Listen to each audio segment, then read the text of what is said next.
Hello अस्सलाम वालेकुम। मेरा नाम है डॉक्टर अरूबा बतूल और आज हम बात करने वाले हैं एक बहुत इम्पॉर्टेंट टॉपिक के बारे में। मैं अभी गई हुई थी एक हॉस्पिटल फॉर एन इंटरव्यू। इसके अलावा मैं आजकल एक रिसर्च कर रही हूँ जो कि मुझे लगता है कि बहुत इम्पॉर्टेंट है। रिसर्च है पैड्स के ऊपर, ठीक है। ये हर औरत इस्तेमाल करती है एंड हर महीने इस्तेमाल करते हैं। होता ये है कि हम लड़कियों को हर महीने ये इस्तेमाल करने की ज़रूरत पड़ती है, ठीक है।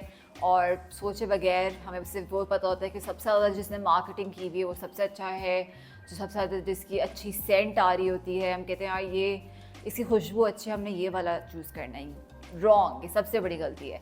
अच्छा जी, तो बेसिकली आजकल मैं एक कंसल्टेंट के साथ रिसर्च करी हूँ और हम अभी कंक्लूजन अपना लिख रहे हैं।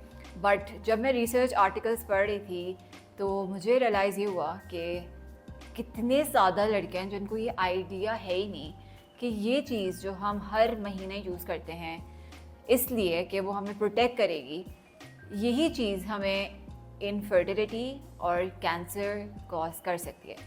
इतनी इस पर रिसर्च स्टडीज़ हुई हुई हैं। ऑफ कोर्स हम लोग पढ़ते नहीं, हमें आइडिया नहीं होता, गाइड करने वाले नहीं होते। तो इस वीडियो में जितनी मेरे पास नॉलेज है मैं आपसे शेयर करूँगी इस होप्स में कि आप एक अच्छा डिसीजन लें, बेहतर चॉइसेस की तरफ जाएं।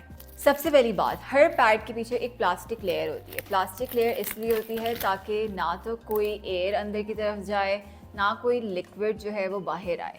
इससे एक बहुत बड़ा साइड इफ़ेक्ट ये होता है कि ये जगह बन जाती है एक बहुत अच्छा breeding ground for bacteria and infection. दूसरी बहुत बड़ी बात जो कि लोगों को नहीं पता होता, जो हमारा वजाइनल एरिया होता है वो 18 to 20 टाइम्स ज़्यादा चीज़ों को अब्जॉर्ब कर सकता है देन आर अदर स्किन के एरियाज़। जैसे फॉर एग्ज़ाम्पल अगर मेरी ये वाला आप साइड ले लें, अगर ये फॉर एग्ज़ाम्पल 3% एब्जॉर्ब करता है तो आप इससे 18 to 20 टाइम्स मोर हमारा वजाइनल एरिया एब्जॉर्ब कर सकता है। इसका मतलब ये है कि अगर आप ये इस तरह के पैड्स यूज़ कर रहे हैं जो इनके अंदर ज़्यादा केमिकल्स हैं, मैं केमिकल्स आपको बताती हूँ कौन से हैं, वो ज़्यादा जल्दी आपके वजाइनल एरिया में एब्जॉर्ब होंगे। That is why it is such a sensitive area and so important to protect. अच्छा, एक चीज़ मैंने एक बहुत इंपॉर्टेंट और इंटरेस्टिंग वो पढ़ी स्टडी, जो कि उन्होंने इसमें ये लिखा हुआ था कि इसमें एक इस तरह का कंपाउंड होता है कुछ पैड्स के अंदर। अच्छा, ये हर पैड के अंदर नहीं होता, मैं आपको आगे बताती हूँ कि आपने कौन सा यूज़ करना है, कौन सा नहीं करना। कुछ पैड्स के अंदर एक कंपाउंड होता है जिसका नाम होता है डायोक्सिन। क्या नाम होता है? डायोक्सिन। वो जब हमारा वजाना अब्जॉर्ब करता है, हमारे ब्लड स्ट्रीम में जाता है, वो मेंस्ट्रुअल इरेगुलरिटीज़ करता है। जिसका मतलब ये है कि कभी आपको पीरियड जल्दी हो जाएंगे, कभी देर में होंगे, कभी टाइम बहुत ज़्यादा हो, कभी बहुत हैवी ब्लीडिंग होगी, कभी बहुत लाइट ब्लीडिंग होगी। और ये आई थिंक हर लड़की को इतना एक कॉमन प्रॉब्लम होता है। उस स्टडी में ये लिखा हुआ था कि ये मोस्टली इसकी वजह से कॉज होता है। तो ये चीज़ मुझे बहुत इंटरेस्टिंग लगी बिकॉज मैं ये कंप्लेन पेशेंट से इतनी ज़्यादा सुनती थी, बट मुझे ये कभी आइडिया नहीं था कि अच्छा हाँ, इस चीज़ को भी इससे लिंक कर सकते हैं। उसके बाद मैंने एक और स्टडी पढ़ी जिसमें उन्होंने बताया कि जस्ट टू मेक श्योर कि पैड जो है वो वाइट लगे और ज़्यादा स्ट्रेचेबल हो, एब्जॉर्बेबल हो, इसमें इतने केमिकल कंपाउंड यूज़ कर सकते हैं, कंपनीज़ यूज़ करती हैं। फॉर एग्ज़ाम्पल कुछ एक कंपाउंड्स होते हैं जिनका नाम होता है VOCs। जब कंपनीज़ ये यूज़ करती हैं तो ये वाला कंपाउंड जो है ये पेंट्स के अंदर भी यूज़ होते हैं, जो क्या नाम है, मच्छर मार दवाई होती है उसके अंदर भी इस्तेमाल होते हैं। उससे होता क्या है ये तो आपको समझ आ गई होगी कि वो कितने डेंजरस हैं, कितने टॉक्सिक। एक बहुत पॉपुलर पैड का ब्रांड है, not this one, not the one I am holding, एक और है बहुत पॉपुलर है, बहुत ज़्यादा वो मार्केटिंग करवाते हैं। उनके अगेंस्ट कुछ स्टडीज़ हुई थी जिसमें साइंटिस्ट ने ये कहा कि इसके अंदर एक कंपाउंड है जो कि कैंसर कॉज करता है जिसका नाम है स्टायरीन। उन्होंने ये कहा कि ये उनके पैड्स में होता है और उसकी वजह से लड़कियां बहुत सारे मसलों के साथ आ रही थी। जब कंपनी से कांटेक्ट किया तो कंपनी ने कहा कि उनका कोई स्टेटमेंट थी, आप ये ऑनलाइन ज़रा देख लेगा, कि it is only little cancer causing, little cancer causing उन्होंने अपनी ऑफिशियल स्टेटमेंट में कहा था। एंड मैं इतना शॉक थी इसको पढ़ के कि मैंने कहा, मैं सोच रही थी कि what is little cancer causing. या तो आपको कैंसर होता है या नहीं होता। लिटिल कैंसर कॉजिंग क्या होता है, उनके अगेंस्ट स्टडीज़ बहुत ज़्यादा हैं। आप जाके स्टडीज़ को पढ़ें, कुछ जगह आपको ये भी देखेगा कि फॉल्स इन्फॉर्मेशन है और ये है और वो है। नहीं, आपने ऑथेंटिक स्टडीज़ को पढ़ना है। उसमें उन्होंने उन्होंने जो अभी लास्ट स्टडी की थी उसमें उन्होंने 4 कंपाउंड्स ढूंढे थे, 5 ढूंढे थे।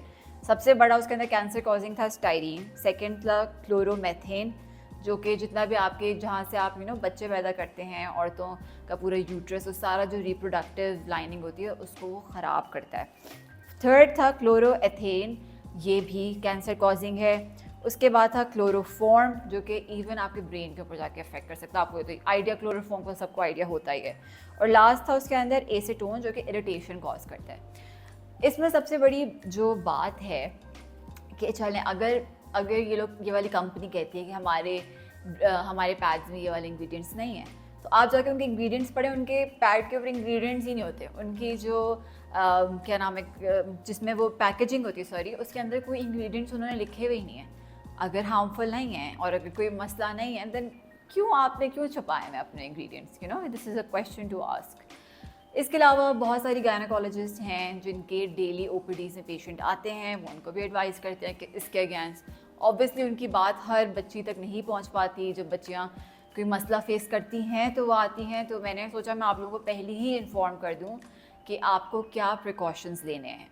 अब हम स्टेप बाय स्टेप प्रिकॉशंस की बात करते हैं। आपको ये समझ आ गया है कि इस चीज़ से, सिर्फ आप पैड्स यूज़ करने से हर महीने बहुत एडवर्स इफ़ेक्ट्स हो सकते हैं। लेट्स टॉक अबाउट कि करना क्या है, ठीक है। सबसे पहली चीज़, हर पैड आपने पैड डिसाइड करना है हर महीने हमेशा के लिए कि मैंने ये यूज़ करना है। पहले तो आपने डिसाइड करना है कि आपने पैड्स यूज़ करने हैं या आपने मेंस्ट्रुअल कप्स यूज़ करने हैं। Menstrual cups are not bad. I know हमारी आवाम को इतना इसका आइडिया नहीं है अभी, एंड दे थिंक कि कोई बहुत डेंजरस चीज़ है। नहीं, अगर आपको सही यूज़ करना आता है, अगर आपको सही यूज़ नहीं करना आता तो फिर ना करें, पर अगर सही यूज़ करना आता है तो it is not bad. It will only cause infection अगर आप मेंस्ट्रुअल कप को साफ़ ना करें। हर दिन में आपने उसको 2 से 3 दफ़ा साफ़ करना। अगर आप वो साफ़ नहीं करते फिर इट इज़ डेंजरस, ठीक है। अच्छा, अब सेकेंडली आपने फॉर एग्जांपल आपने कहा नहीं, मैंने सैनिटरी नैपकिन यूज़ करना है बिकॉज वो ज़्यादा सेफ़ लगता है, तो आपने इंग्रेडिएंट लिस्ट पढ़नी है, ज़रूर पढ़नी है। उसमें चेक करना है कि कोई कैंसर कॉजिंग एजेंट तो नहीं है। आप उसके इंग्रेडिएंट लिस्ट को एक दफ़ा सबको just go through it on Google. आप गूगल में बैठ के देख लो कि इसमें कोई ऐसा तो नहीं है जो कैंसर कॉजिंग हो। बहुत कॉमन होते हैं, जो थैलेट्स होते हैं, डाइऑक्सिन होता है, स्टाइरीन होता है, ये बड़े बड़े नाम हैं, ये नहीं होने चाहिए। चलो एटलीस्ट ये नहीं है तो these are, then it's not a bad brand. Secondly, वो ब्रांड ने अगर अपने इंग्रेडिएंट्स छुपाए हैं तो ऑब्वियसली कुछ ना कुछ मसला है, तो वो छुपा रहे हैं, तो आपने उस तरह का तो कोई ब्रांड चूज़ नहीं करना।